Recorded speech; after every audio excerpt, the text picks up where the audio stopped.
centuries, mankind has been fascinated with realms outside of our conscious awareness. Through a series of interviews with practitioners, guest speakers, and experts, Liberate, the podcast, covers all that and more. From health and holistic healing to the supernatural, we aim to educate, motivate, inspire, and liberate your consciousness.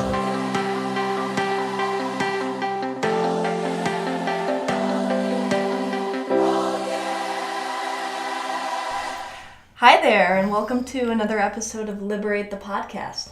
Today we have our very own Doreen with us.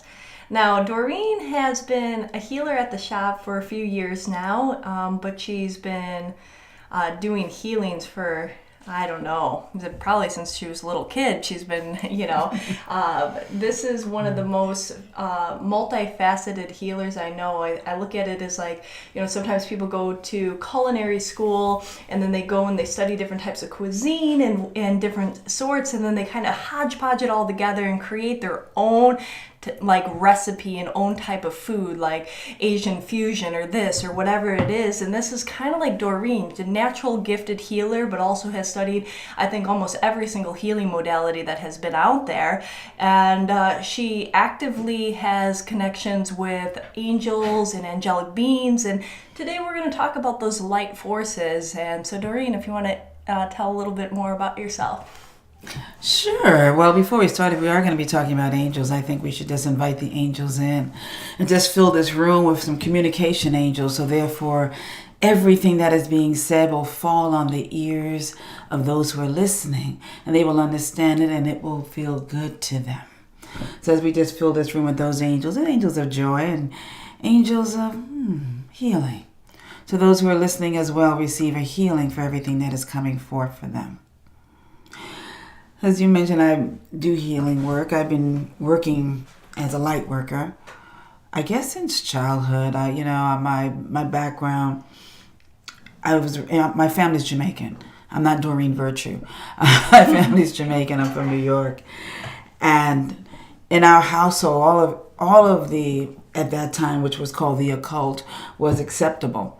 So we had incense burning, we had books that dealt with metaphysics or palm reading, and just different ways to tell a person's fortune and whatnot, for lack of a better term. And it always interested me. I was always interested. I tell people all the time I was the original caller ID because I could tell my mother who was on the phone, before she picked it up. And I could also tell when my father got off the bus on the avenue was going to start coming in. It's like, Daddy's coming. So the gifts are there, but they're in all of us. They are, but there is sometimes it's just when, you can have somebody that is, like, everybody can learn how to play a guitar, but there's only going to be a few that become like Jimi Hendrix. This is true. And so, there's an ability to tap into intuition or the sixth sense in every single person, but to what degree? What skill level? Not everybody's going to be, a professional athlete or a great musician or whatever, but yeah, they can play, and tap in a little bit. So Doreen is extraordinary at all of that stuff. And tell me a little bit about when you first came in touch with angelic beings and that you knew that that's what they were. Wow. When I first started doing healing work, really working on doing healing, and that's when I was living here in Los Angeles. One day I had a session with someone. I used to do sessions out of my home, and I wasn't really feeling well, and I knew it was going to be an intense case. And I just heard his voice say, well, let us do it. And I'm like, and you are? And I just saw these beings, and and I was like, okay. And they were actually in a different dimension. Wait a second. So you saw them. Mm-hmm. Can you describe what they look like? When I see beings, they always just look like white shadows, white light type of beings. At times, and most people sometimes see light in their homes, and if you do that, then you know that it is something. It is a being of light or an angel. When you see dark things scurrying on the floor, that's dark energy. That's low energy. Just so you know. But you can always call in angels. You can always call in white light. In healing, I do that all the time. But these beings, they were from, at that time, I want to say like from the 5th and 6th dimension. And so therefore, I would kind of just step back and they would just work on a person. They weren't working on your physical shell. They were working on your not on your shell, but on your spirit inside. They would kind of like open you up, and you would just see like this little alien being, which we all are. Because no, who's from Earth? Come out, and they would just start working on them. And I've had people who I've asked them to work on overnight, and they will have them like in a little chamber where they're working on them. And I would look at in the morning, and sometimes they're more healed, and some they require more help. It's kind of interesting. That was during that time. I studied with this wonderful guy, Jerry Belvington, who is like an angel master, for lack of a better term. And he works with millions of angelic teams. And he's the one that really just turned me on to, he initiated me. He turned me on to angelic teams. And I work a lot with teams of angels. And a team of angels that I work with in healing, not like a team of 5. They're like a legion of angels. Wow. And I've had clients who've actually seen them. They're like, oh man, what was that? I'm like, you see them. So describe that a little bit more for us. Is like, so what is this team of angels like? So like, is it like, if we're trying to grab a hold of it in our human mind sense, is it like, tribes of like, this is a group and this is a posse, this is like a family, this is like, a nation or country, like is it like that? Like, what a is legion of angels are 2,000 angels. Okay. And you have different, like I like to say, when I start working on someone, I always call in my healing team. Okay. So you have a healing team. I have many. I have 24 teams. Actually, I have more than 24 teams because I've created other teams. I have sub-teams. Nice. Because for different things. I would bring in a healing team and start working on a person's, work on your cells, rejuvenate your cells, reactivate your DNA, and replenish your vital organs. And at times, the heart needs a lot of work. So in wanting to heal your heart or your arteries, I bring in a specialized team for that. Okay. And how did you find these teams? Did you create them? Like the heart team I created, a lot of the teams I was initiated into through Jerry. Okay. Which was wonderful. It's like really, and just really playing with them and learning with them, and then really just dealing with people that I deal with. It's like, well, she needs a confidence team. Okay. We need teams of, confidence, self-esteem, things like that to really help build you up. But with the different modalities that I work with, I use that as well as working with a person's timeline and just really going into the space from before you were born. Nice. To reprogram you. Beautiful. And have, not even just your angels, but your soul team. The angels, saints, ascended masters, guides, guardians, ancestors, and protectors. Everybody who knew you before you had a face. They're all still with you. People often want to think that they're by themselves on this planet, and you're not. They're closer to you than your hands, closer to you than your neck vein. And it's just important for you to know that you can call on them. Angels don't care what you call them. I tell people all the time, they're just sitting around playing cards. Just waiting. Let's see what Christine is doing now. Waiting. And then if they see that they need to step in, then they do. Sometimes they don't. Sometimes there's a lesson for us to learn, and they've been trying to tell you something, and you're not listening. And that third time, it's kind of, they always say it's like a little tap, a whisper, a tap, and then a boom. Yeah. Yeah, that boom is serious. I hear you. So now, you mentioned a little bit before about like 5th dimension, 6th dimension, and, are there different types of angels on different planes? Well, there are different type of beings on different planes, and It's a different field. Like right now, we're opening up and really moving more into the 5th dimension. And the 5th dimension is love. We're all trying to return back to love. A lot of people feel that that's why we came to this planet, is to learn to love. Earth is a university. And you can learn a lot of things here in a faster period of time than you can on other planets, and what I've been told. And I see it as coming to Earth as going to Vegas for a weekend. Because it really seems like it's going to be a really quick time. But that little, let's go to Vegas. But it turns out to be like 90 years or 80 years. And then, you go back to that life between your lives to, recalibrate. Okay, so what happened? You debrief. And you see what else you have to work on. and things of that nature. But while you're here, you're assigned, you have a soul team, which I just mentioned, the guides, the guardians, the angels, the protectors, your ancestors as well. Just so, they've given you gifts. You've mapped out certain things you've wanted to do while you were here. And it's just about working that life. And what people don't understand is that everyone's life is not supposed to be this huge, momentous thing. Everyone is not meant to be president or famous. Somebody has to deliver your mail.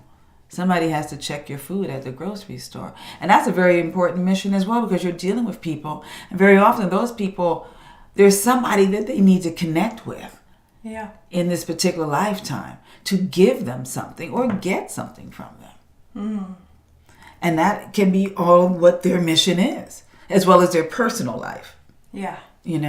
So there's lessons in everything. There are things that we're supposed to do all the time. And what so many people don't understand is that we're always on point. Yeah. And the synchronicities that pop up on the way that kind of remind you. So what are angels then? What are they? Elevated human beings, or like angels have not been on the earth plane. Okay. So you wouldn't ask an angel, should I wear the red dress or the blue dress to the party?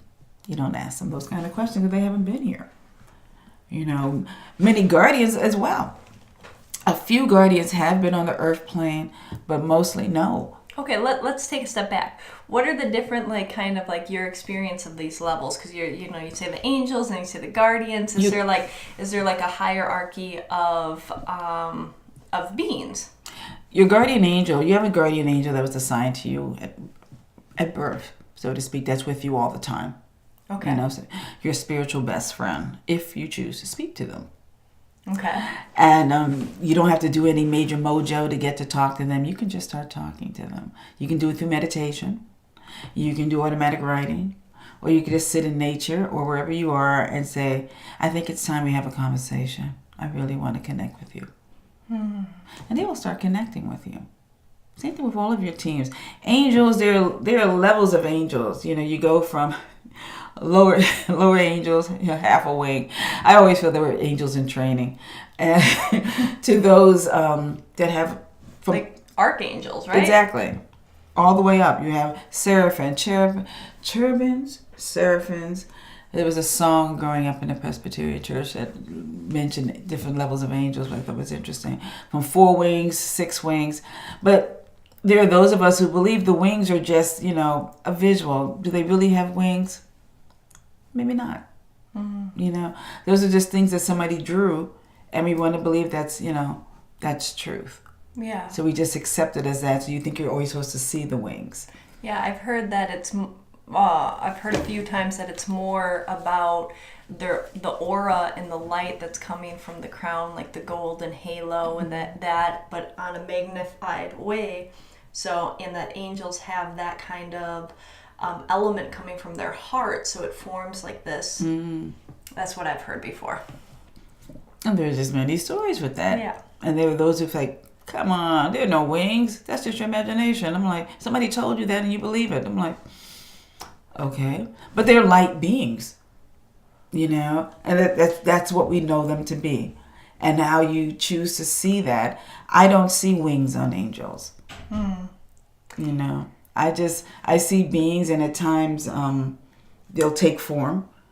They may look like somebody. And when I call in certain teams sometimes for a person, I may see somebody like with a mustache. I'm like, okay, that's interesting. Or I can tell when one is a male versus a female sometimes. But in a sense, is that really important? Yeah. Or is it the fact that you want them to help you and they're there to help you? So if you're going to be working on business, like you should call for a business team to help you manifest the business that you want, or to help you to improve the business that you want. And then it's important to spend time, like 10, 15 minutes minimum, just sitting down and allowing yourself to commune with those spirits. And you can do that through meditation. You can do that through contemplation. If you have a beach near, you can go to the beach. You can sit in. I like nature. Nature is important. Nature connects you to source. So whether you're a mountain person or a garden person or a beach person, or just getting your hands in some soil, yeah, to reconnect you to the earth, That to me is important. But when you want to sit down, if you're going to be working on a project, you want to take time every day and just commune with your angels. See, I just call forth my business team of angels that's helping me to create and launch my business. I just want you to know that I love you and I care about you, and I'm here to receive and listen for any information that you have for me. Please use me as a vessel to bring about the good that my business is supposed to bring. Nice. So when you're asking these teams to help, in what ways are they being of service? I know you mentioned before that they can go in there and actually clear and heal your energetic body and your soul. But what else can they do? Like, when you're saying, people call upon or create these teams, in what way are they serving or helping? They can write a book for you. They can connect you with people who can help you, say, launch your business, or connect you with someone where you can get the products that you need at the cost that you need them for. They're there as connectors, so to speak, in the business world, is a trend word, connectors. And also protectors.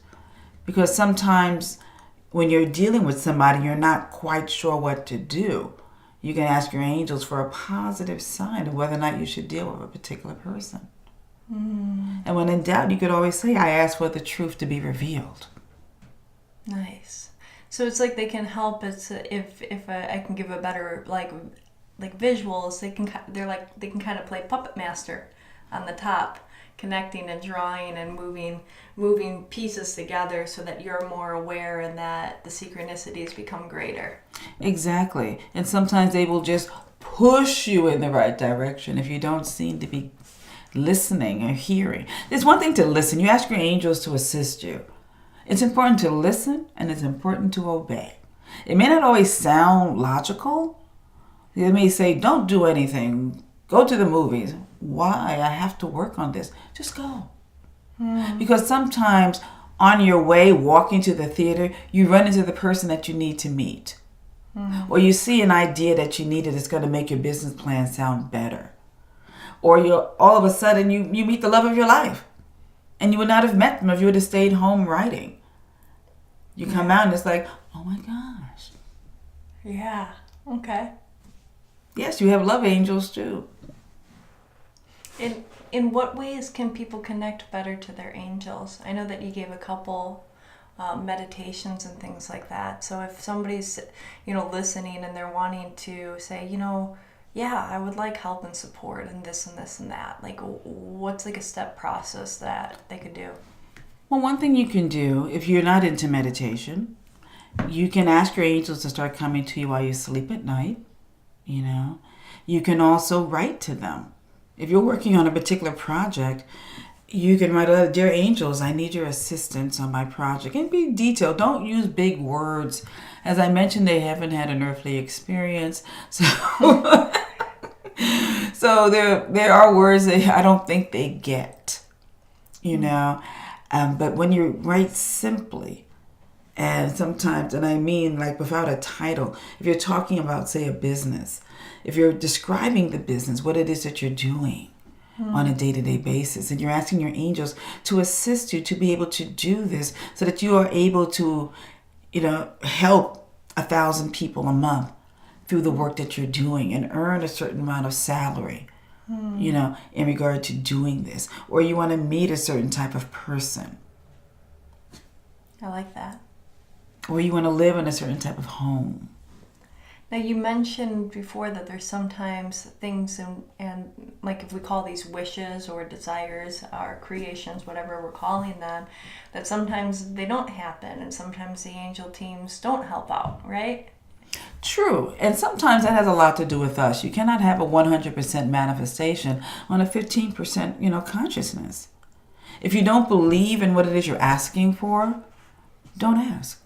People, I'm going to win the lottery. Yeah. And you buy a ticket. Well, I know I'm not going to win them. I'm going to play because it's, $100 million. Why buy a ticket?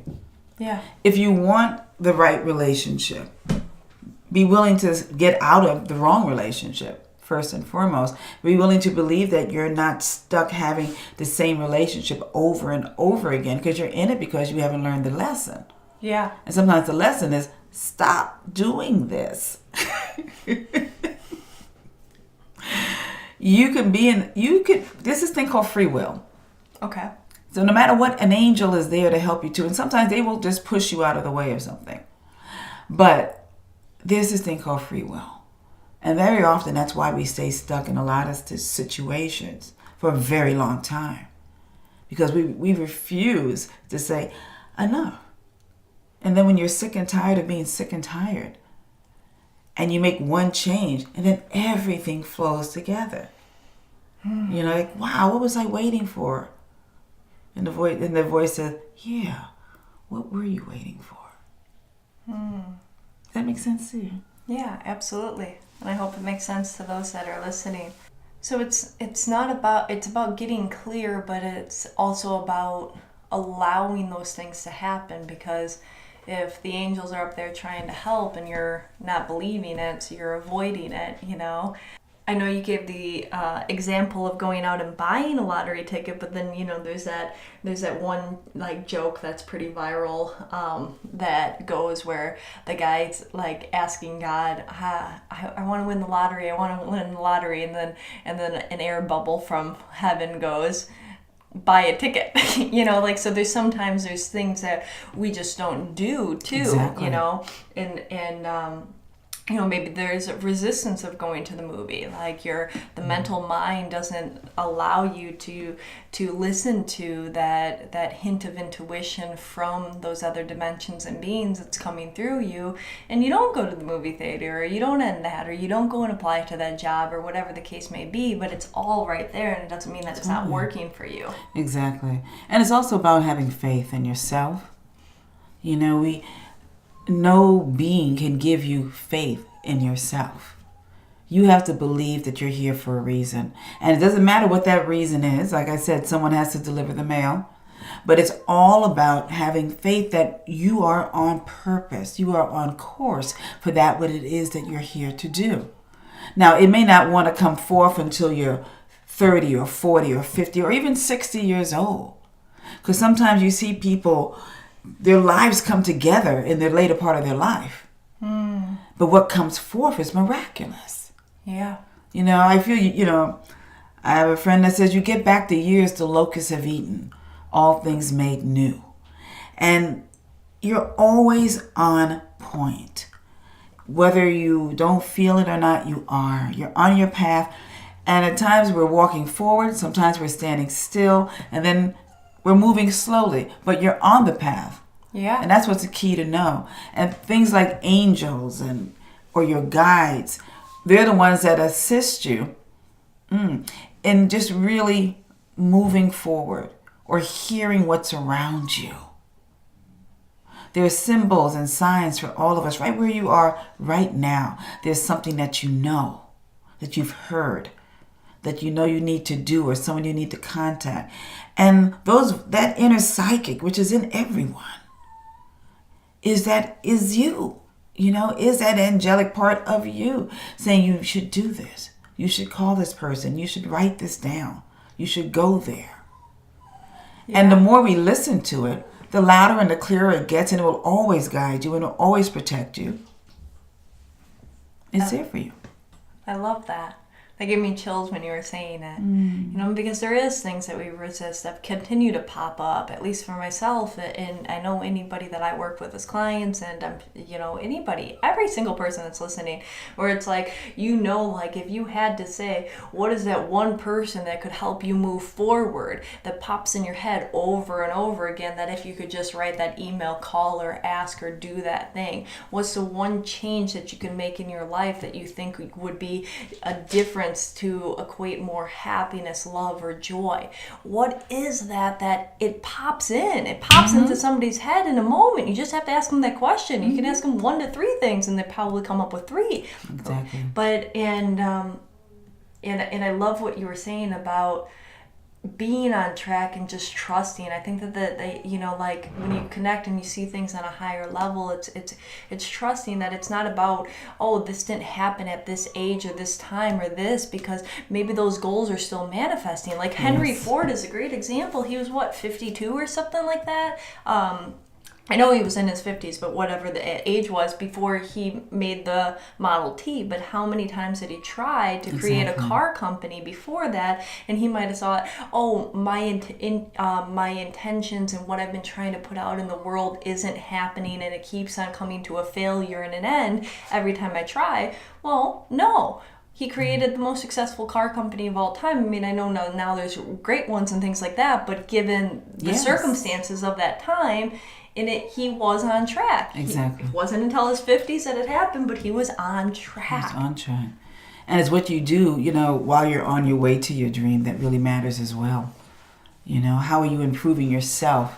It's not about being hard-headed. It's not about stopping and saying, okay, nothing works for me, so now I'm just going to start drinking or doing other things that don't work for me. It's always about allowing yourself to move forward. What is the best use of my time right now? What is the highest good for my life right now? It's allowing yourself to know that as you're moving forward, as things may appear to be slow, there are still things you can do. There are still people you can help. And it's not about forgetting that you have a goal and just working in to help other people achieve their goals and not thinking about your own. But it's also knowing that we're all here to help each other. I love that. We're not given an idea that we cannot manifest. And it may take time. I've had clients like, well, my idea is silly. I want to do like little knickknacks and sell them in stores. I'm like, okay, I want to go to other countries and buy them. So you want to be an import-export, buyer, and you want to sell things. Why is that silly? I said, we sell finger puppets here. Yeah. Yeah. Enlightenments. I'm like, anything where there's an idea and Exactly. big and small. Like, I mean, people laughed at the idea of flight or helicopters or science fiction. Or an electric car. Yeah. And science fiction books from the past are now the reality of today. And Exactly. these ideas and blueprints that were drawn out. And, if you allow yourself to, just step forward, I think is what you're saying. And just know that no idea is too silly or too inconceivable. Everything starts off as a dream or an idea before it comes into manifestation.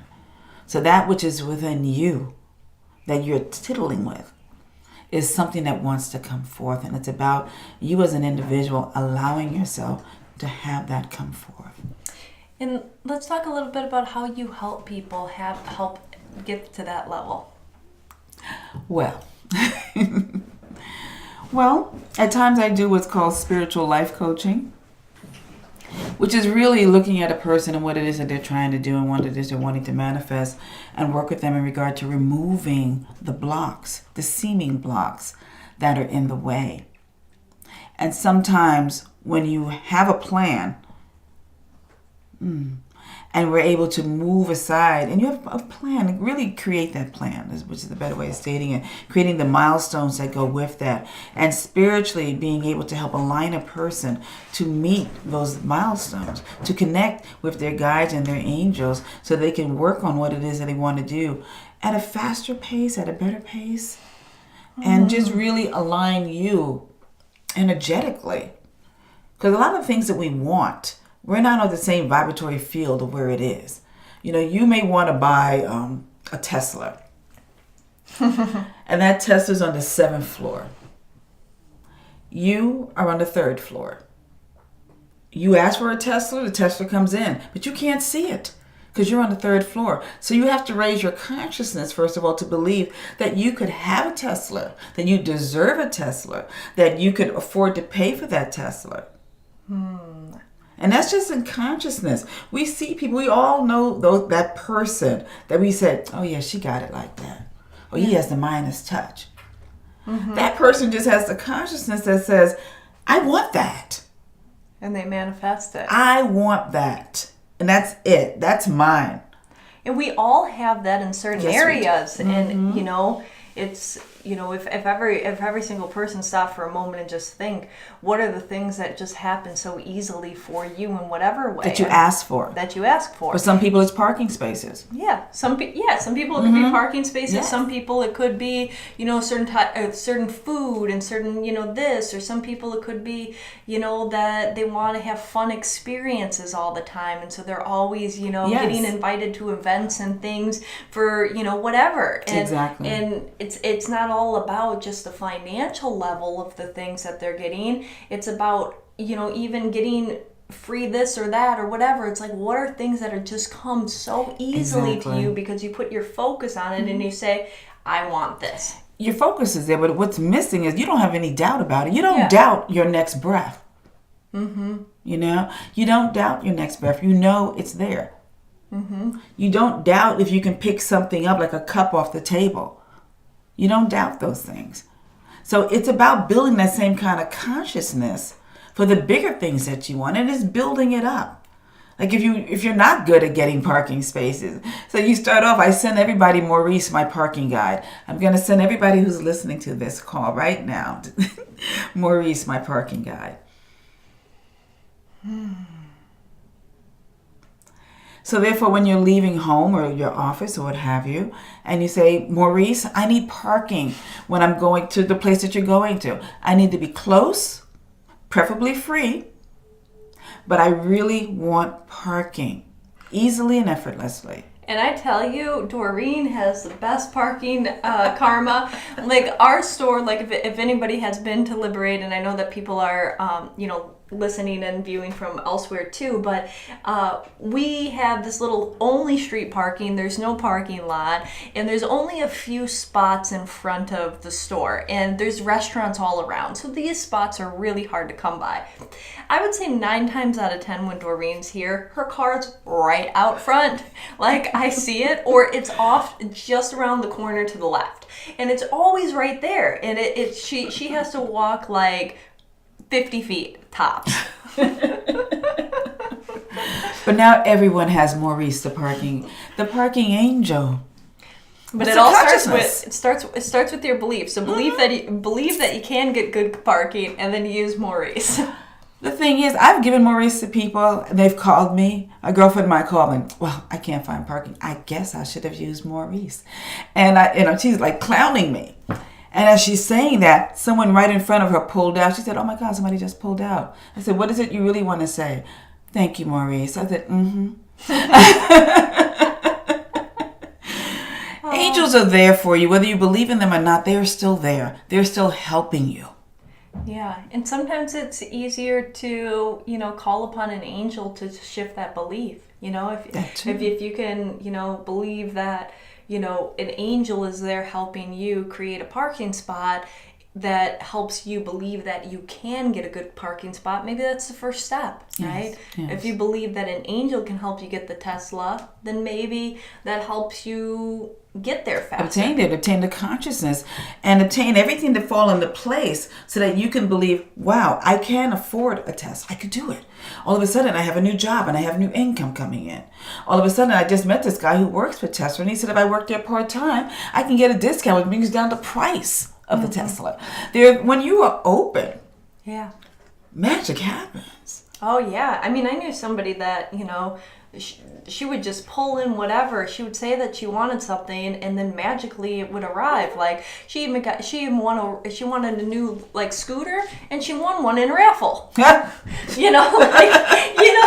So there's things that can come that can shift in different ways because what I'm hearing is you can be open to that. It's not how you think it's going to look. Exactly. The how is not up to us. That's the universe. But it's about you asking for it, you believing in it. And if you're not used to obtaining things, you start working on that. You start small. Yeah. And you build up your own belief system in yourself being a manifester. And that angelic teams are helping you to manifest. I love that. And you get to see how that happens. Now, I know somebody's saying, well, what about bad things? Do angels, cause bad things to happen? And they don't. Some things happen. Life is very strange, I find, at times. I feel we're given a day of entry and a day of departure, and what we do in between is our gift to the world. There's a whole agenda before you come to the planet that you have agreed to. So those things that happen that may not necessarily be good, that happen to you or to those you love or happen around you, it's always asking for the blessing and the blessing in everything. Because there is a lesson. And there is a blessing. And I feel that before we come here, we sign up for certain things. You know, we truly sign up for things. And sometimes those things, you know, there's a bigger blessing after you've left the planet than your whole life. You know, I always think we have an Amber Alert, and Amber was a person who I strongly believe said, I want to, you know, somebody said, well, who wants to come to the planet to help, you know, create a system that will help us find children when they've been kidnapped or lost, or when someone is on the go. Oh, I'll do it. And, you know, it won't take long to do. You can probably knock it out within 8 to 10 years, something like that. Oh, great. And I'll be able to move on to do something else. Sure. Not realizing that it comes from her death, not from her life. Yeah. You know, that her mom and her, you know, her family said, we're going to make this a law. We need an alert. You know, so it's that type of thing. Sometimes more comes from your death than comes your life, but it's just knowing that both are a blessing to the planet. Yeah, I love that, and making the best out of all the situations that come, because sometimes those are gifts. You know, if somebody, you know, gets diagnosed with a bad disease or, you know, something, and then they change their lifestyle and they become healthier, or they become more conscious, or something else happens and these organizations form and things like that. It's not to say that there's not sadness and pain within these tragedies. It's about taking those sadness and pain and flipping it and seeing how can this serve to move forward, so I'm not stuck in a well. Exactly. You know? Exactly. Because sometimes a person makes their transition and you're like, I'm going to live better now because so-and-so is not here. I'm going to make sure that I make the best use of my life right now. Yeah. Or you look at their life, and sometimes they lived a fabulous life. They lived like, you know, 90 years and 40. And there you are, you haven't lived 10 years. So sometimes we look at that and say, yeah, she lived a full life. She had a good life. Yeah. I love that. Yeah. Anything else that you would like to close with? Any other things? Well, it's just so important for people to know that angels, they love you. Your guides love you. No matter what you do, if it's good or bad, they love you. And they can assist you in changing your life, in creating a better life for yourself or for your family. You can send them to assist your family. But it's just about not being attached to the outcome.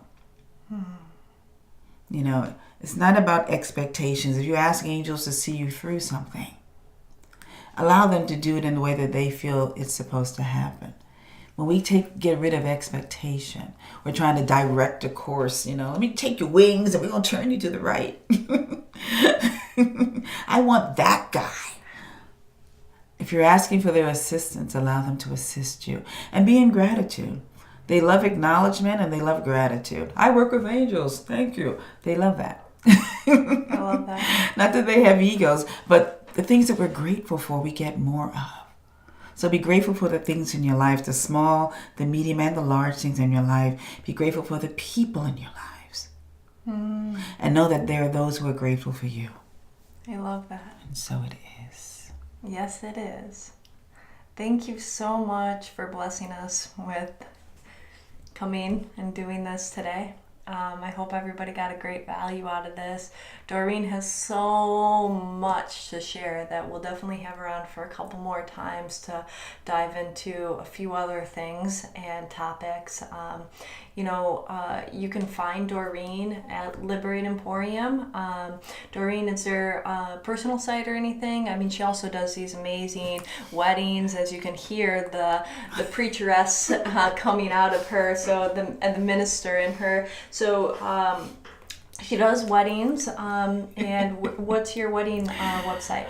yourweddingminister.com. Super simple. And she brings upon these angels with her when she's uniting two spirits and souls on their journey of connection. And so definitely if you're, considering that, I would definitely 100% use her. She'll be used for my wedding when that day ever comes. But thank you so much again for joining. Again, listeners, please review this and leave a comment. It does help other people find us. So if you can put a review and a comment down, it will help other people find this podcast. You can listen to other episodes at podbean.com/Liberate Emporium. You can also find us on liberateemporium.com and go under the podcast section and find everything there. Until next time, thank you for joining us. Bye.